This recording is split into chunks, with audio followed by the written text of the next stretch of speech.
I'm Maya Chupkov, and I'm a woman who stutters. Welcome to Proud Stutter, a show about stuttering and embracing verbal diversity in an effort to change how we talk about it, one conversation at a time.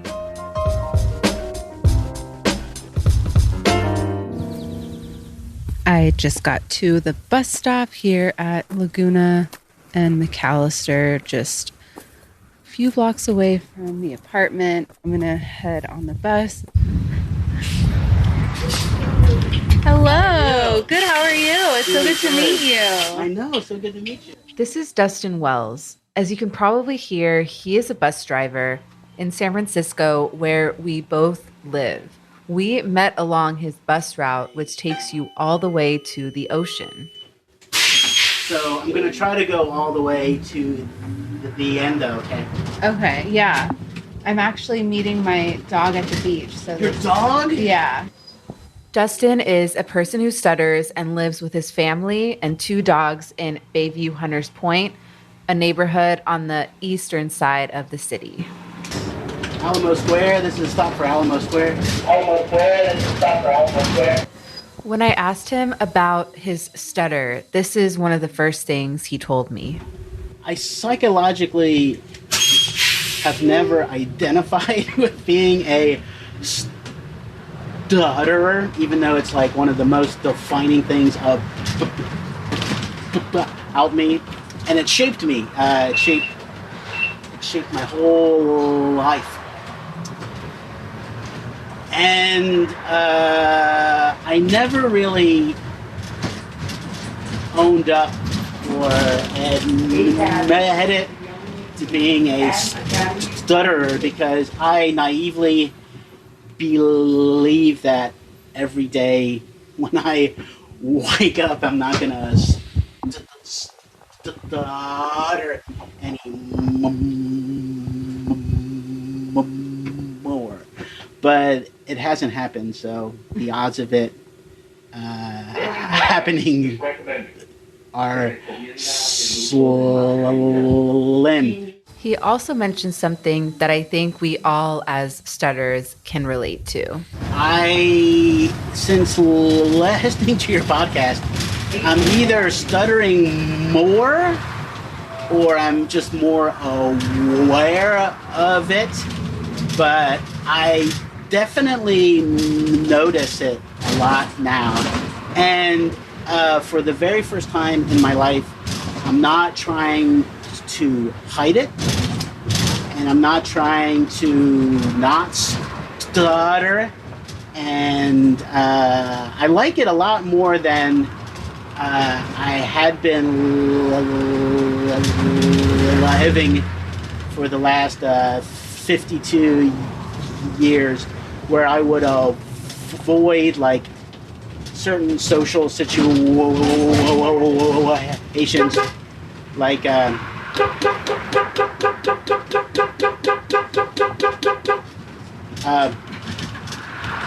ride a bike. Like I have a hard time ordering in restaurants and like talking on the phone and talking to somebody I don't know. I used to have a hard time talking when I was sober. So before a social event, I would get liquored up, and that would help my stutter lessen, or I thought it did. More than likely not. In addition to stuttering, one of the things I learned a ton about is what it's like to be a bus driver in San Francisco. Bus driving can be an extremely taxing job, emotionally stressful, and physically draining. I don't want to say it's life and death every second, but it's life or death every second. Like, if I hit somebody with that thing is gigantic. It's like 60 feet long, 21 tons. When it's empty, I'm going down the street at 30 miles an hour.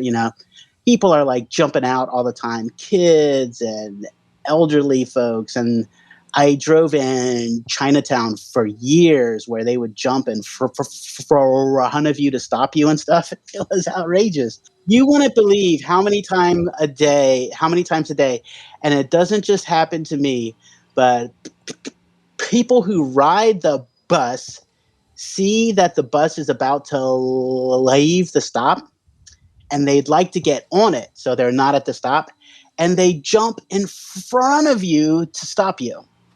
Our heart beats go up. People have heart attacks in the seat at that job all the time, and that's why.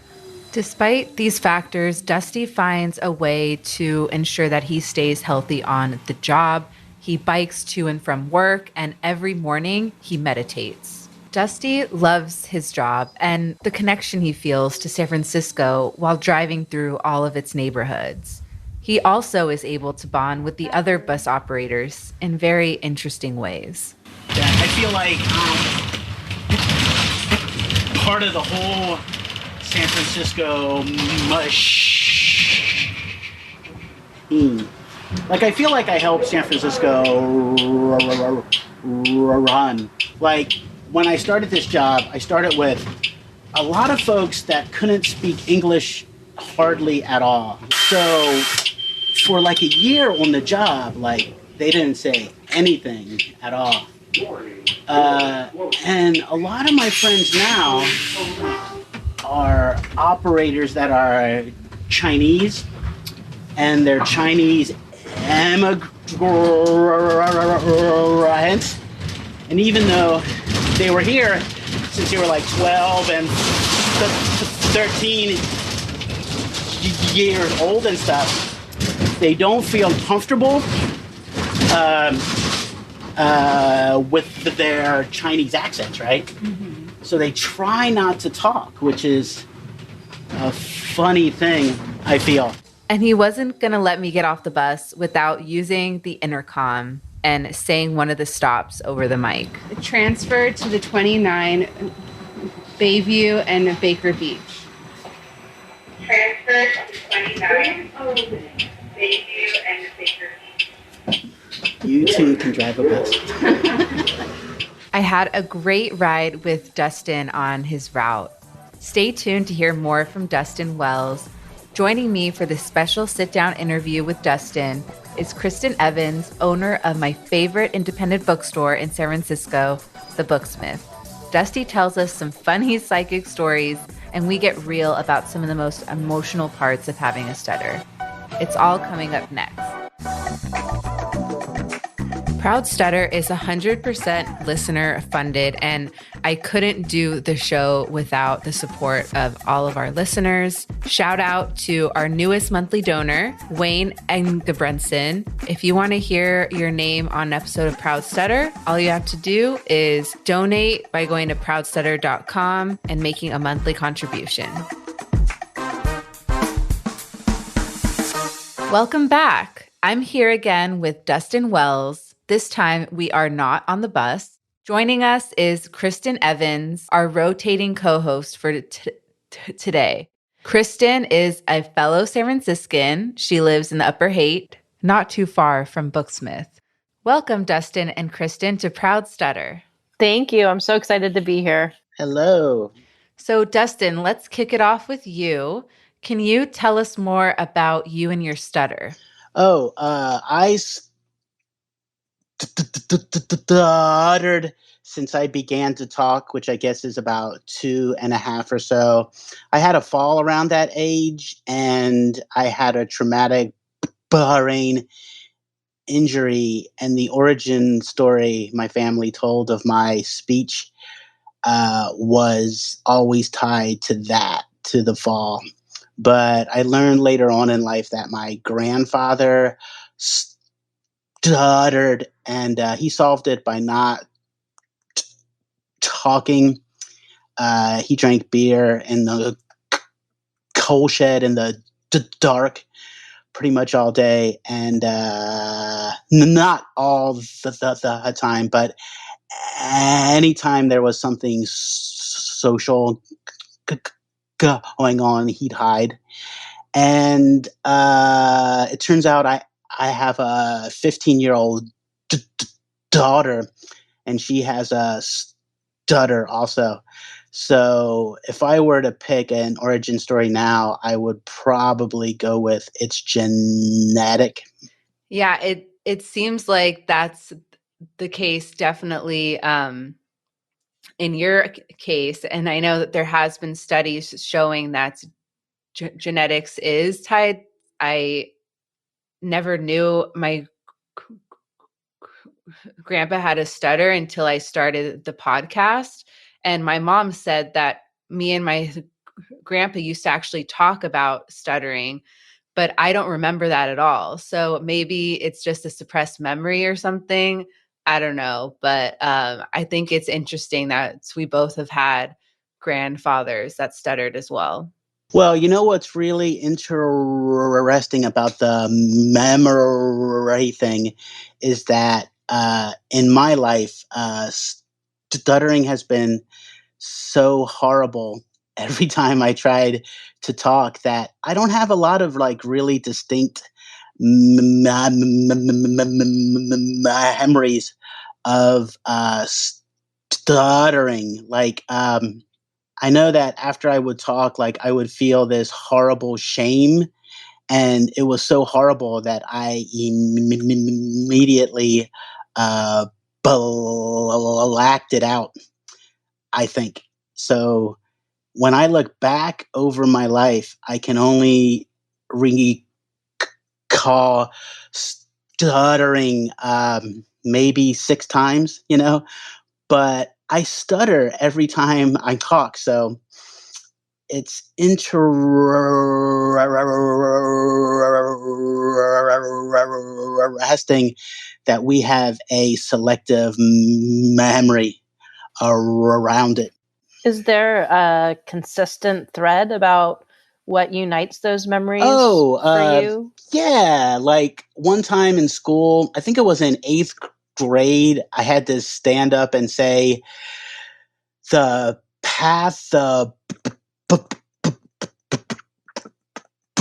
blood takes through the heart, and you had to do it within like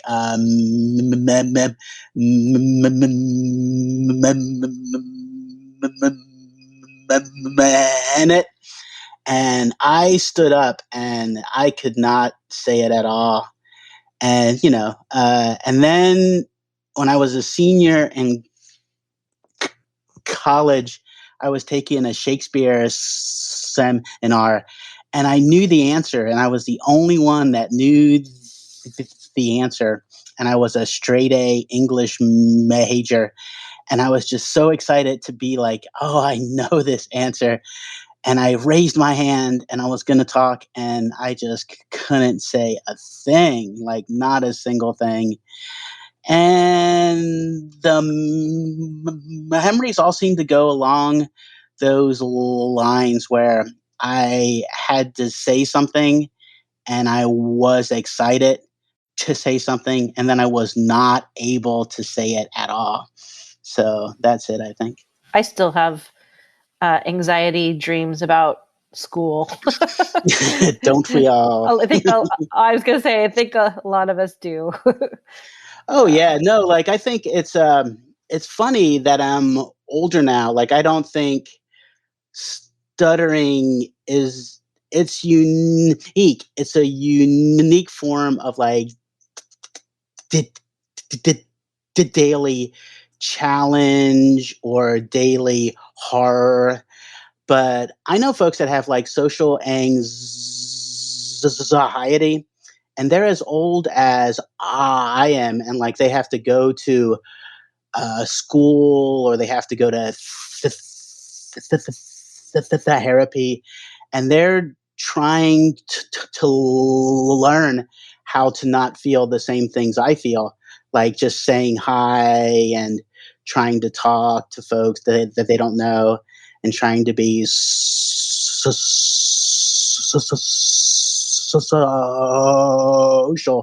And also along the same lines, like I know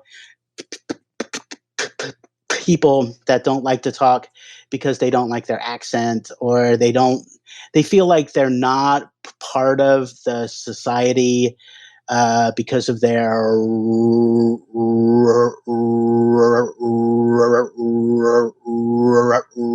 racial identity, or something like that. So, the shyness thing and the social thing, I don't think is unique to people that does stutter. I agree with that. Yeah. And one of the early things, Dustin, that you and I talked about was your recent visit, or I think it was recent, with a psychic. Can you tell us about that story? Oh yeah, I would love these stories. These are one of my favorite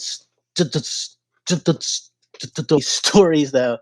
My mom took me to a hypnotherapist when I was a child, and the way my parents dealt with my stutter was to like shame me and just yell at me. They would say, "Stop, start over."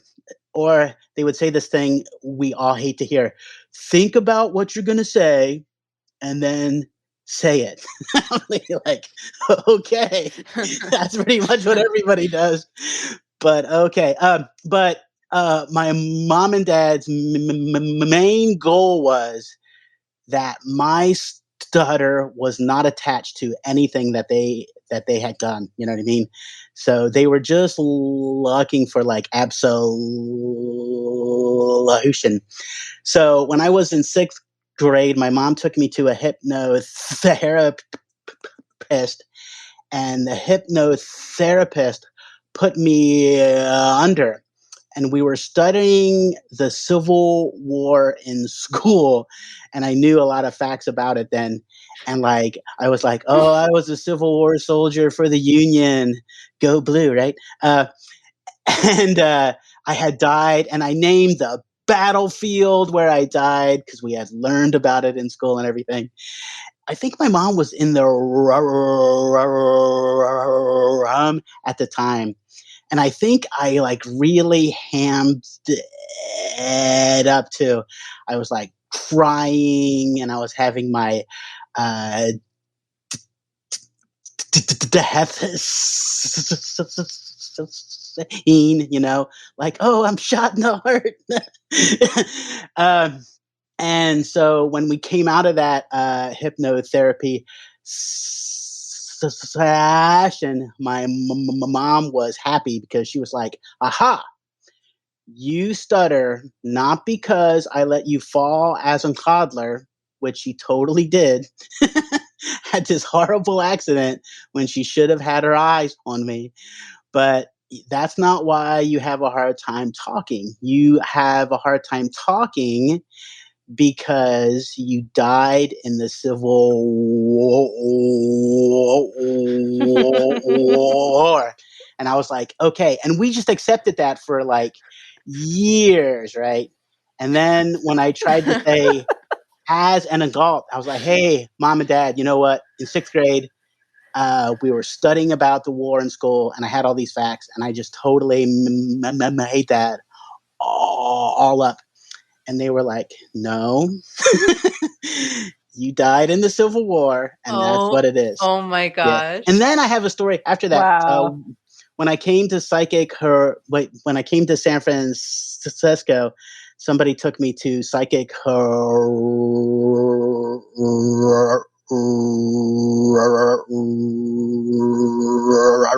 Horizons, which is a psychic school in the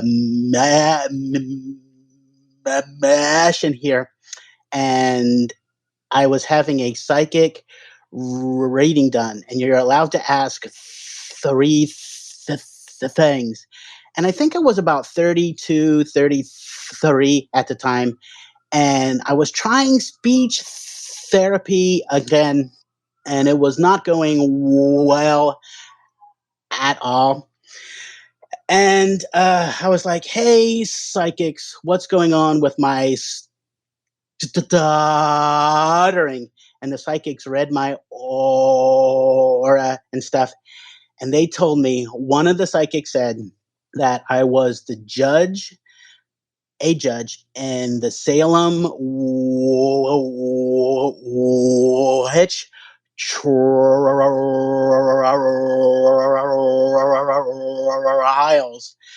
And I stuttered now because I felt so horribly for sentencing innocent witches to die. And she was like, that's, Wow. and like, I'm like, That's a well, lot.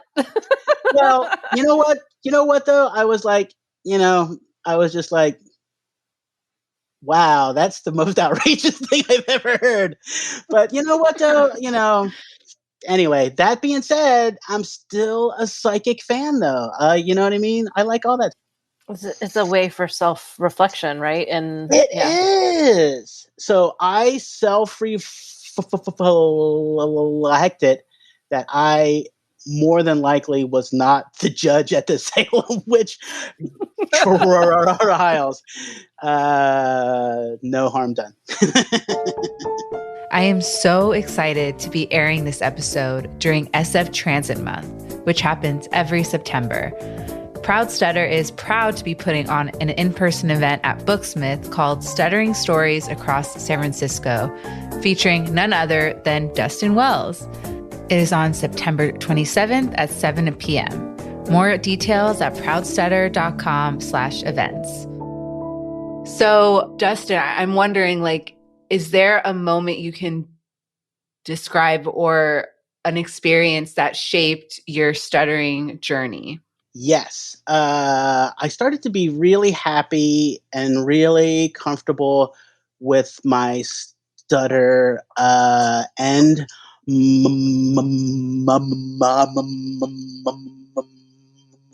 myself when I started to get sober from 18. And I was drinking too much, and I decided to stop that. And I started going to like AA. But when I was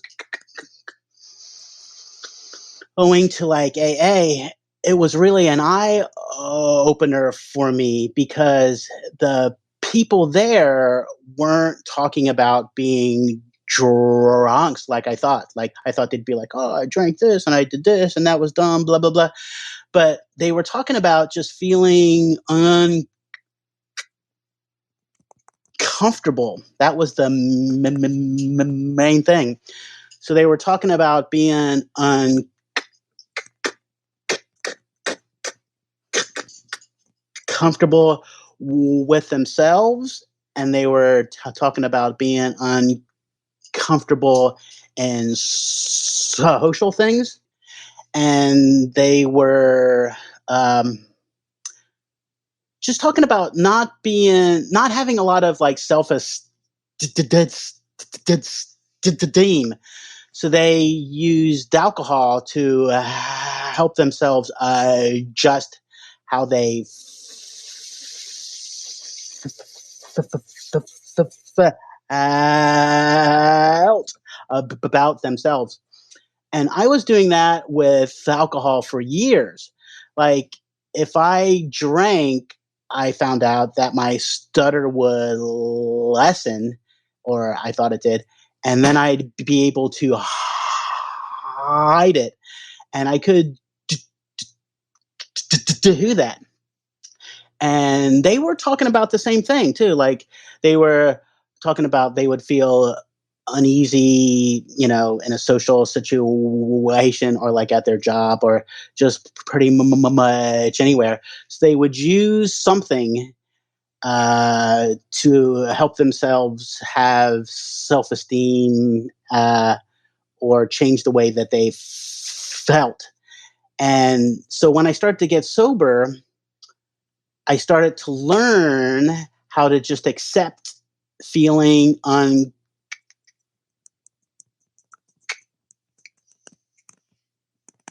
uncomfortable at times, And I felt uncomfortable every time I tried to talk. And when I just started to accept that, I started to feel less and less uncomfortable at all times. And so 5 years down the road after that, I'm just really comfortable at all times now. It's very rare that I feel social anxiety or I feel like I am not able to talk. And I still stutter all the time. So that hasn't changed at all. But at age 47 until right now, I've just become more and more accepting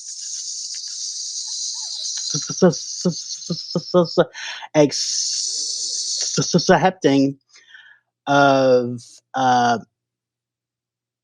who I am. And part of who I am is that every time I talk, I stutter.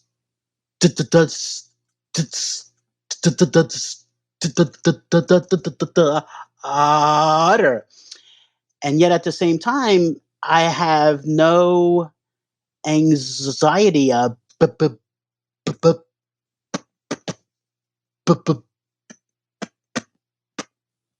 that now. That's amazing. No, that's amazing. I'm just trying to like digest everything you just said because it's so powerful. I just want to say this because I know you're a podcast is listened to by people that stutter.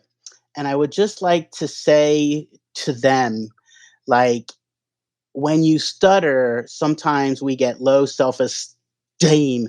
So then we do things to ease that low self esteem, and we can get into a lot of like things where we're just eating too much, or we become love addicts or like sex addicts, or we try to get our self esteem from being really awesome at our jobs or being really smart or like showing off in some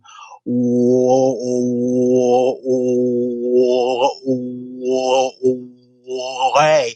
And I'd like to say to them that you don't have to stop that, but just be aware that you might be overcompensating in some area of your life to make up for the low self esteem or the shame or the inadequacy that you feel when you talk. And I'd also like hate to say that you don't have to stop it. You know what I mean? So don't stop being awesome at like tennis or riding a skateboard or something lot like that, or like eating sugar, but just be aware that that might be happening. And I'd argue that once you are aware of that, things begin to change in your life and you become happier and more comfortable. Yeah, I can definitely. I mean, I think every human can kind of connect with that. And as someone who stutters, like I overcompensate by always trying to be like perfect, and like perfectionism is definitely one way I do that. And so, and Christin, as someone that doesn't stutter, like it seems like that is just such a relatable thing across like anyone, even people who don't stutter. Absolutely. I was just going to say the same thing. Feel like, recognizing our relationship to food or alcohol or all those things is good to be aware of. And then to Dustin's point, you can then start to recognize when you're feeling that anxiety and be conscious of it, and then make, changes, whether it's, conscious choices to reduce or eliminate those things. Yeah, what's really funny though is I still use food to like self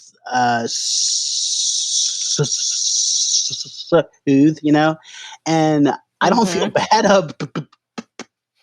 about that though. Like I'm gonna eat that donut and I'm not gonna feel shame. I know it's not gonna change things a whole lot, but that donut is so good. so, so it's like still there, but I'm just aware of it now. Like, I have a hard day at my job and I'm like, I need some salty, fatty food now. The way you were describing it, I was thinking it could be like a shame cycle, right? Like where you're eating and then you feel shame about that. And, just keeps going, getting like you do something else to compensate for feeling bad about that you overate, whatever. Well, and so like I think like what you're saying is that like once you recognize that that's the thing, you also can kind of say like, okay, I don't need to feel so bad that I did that because I recognized I did it and I made a choice to self-soothe in that way, right? Yeah, like I have less and less shame every day. Shame about how I talk, shame about how I look. I'm kind of chubby. I'm also older. When I look in the mirror, I'm like, oh my God, who's that old guy there? And also, like, I just accept the fact now that I'm like a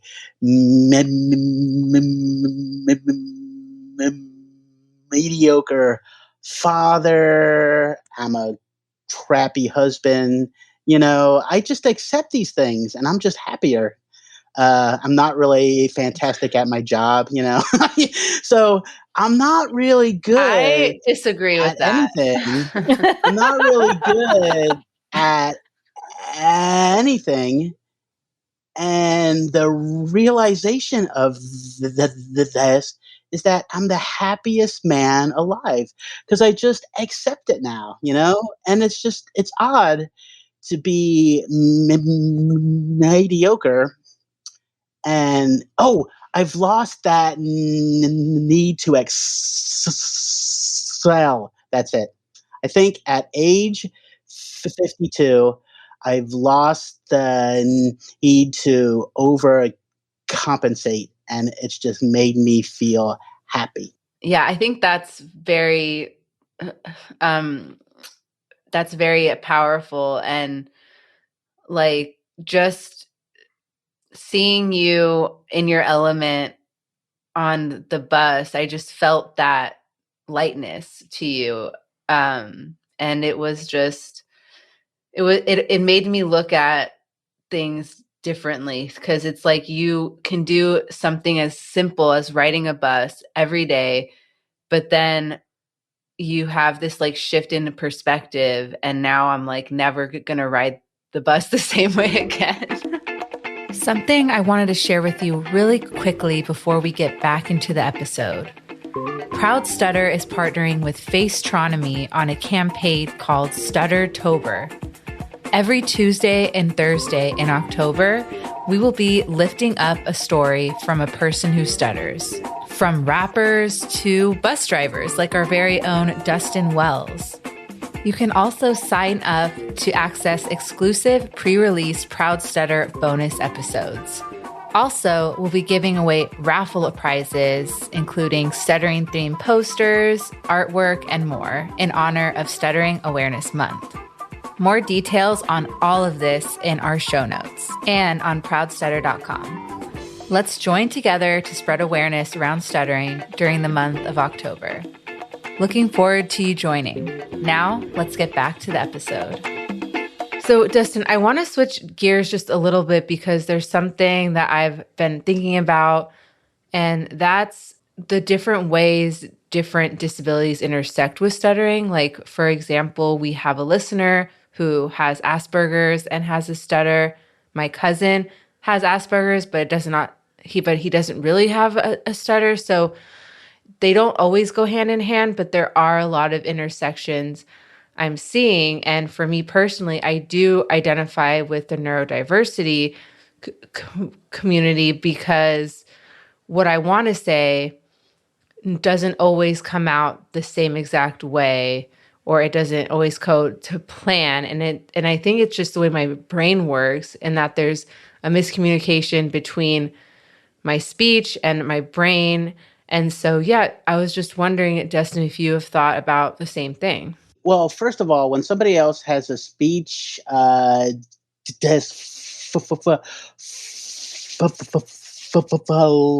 fluency, I find it really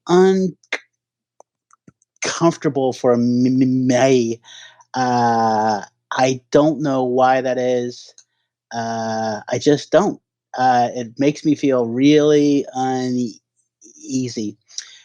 And I don't know a lot of folks that have a speech impairment because some states have pretty good speech therapy. Other states do not.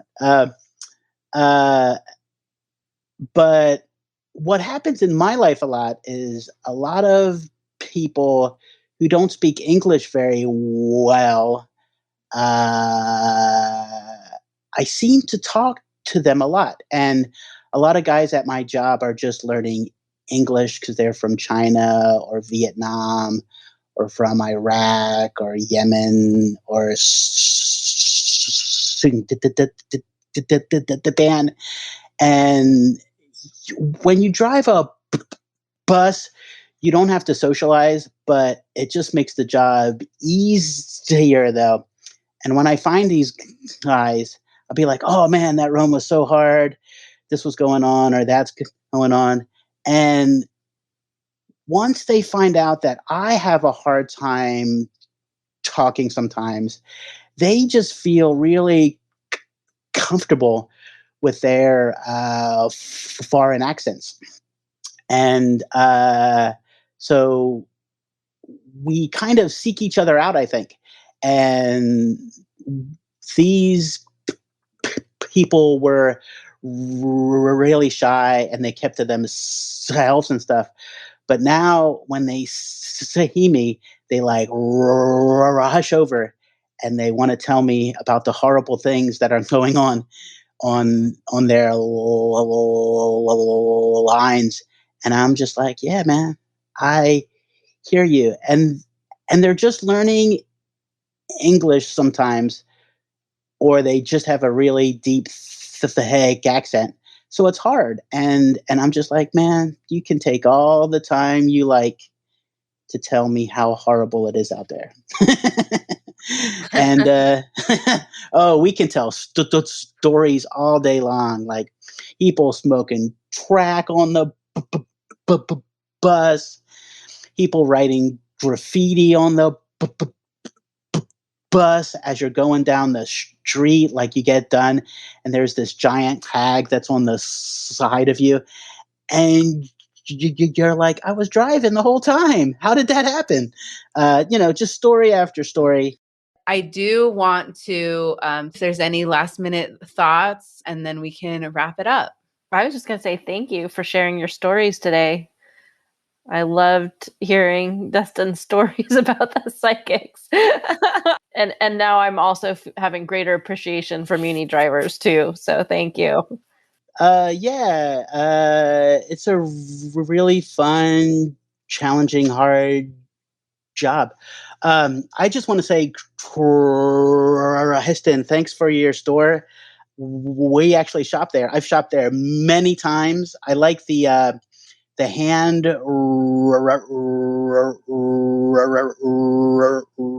written reviews that your staff does. I love that. And I want to say thank you to Maya, because this podcast has changed my life in that I am now more accepting of my stutter now.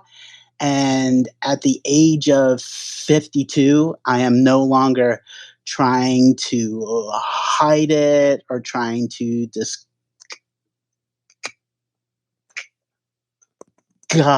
it. And it's just made me more happy and much more at ease. I just want to say one last thing. And I thought about this, and I'd be mad at myself if I don't say this. On your podcast,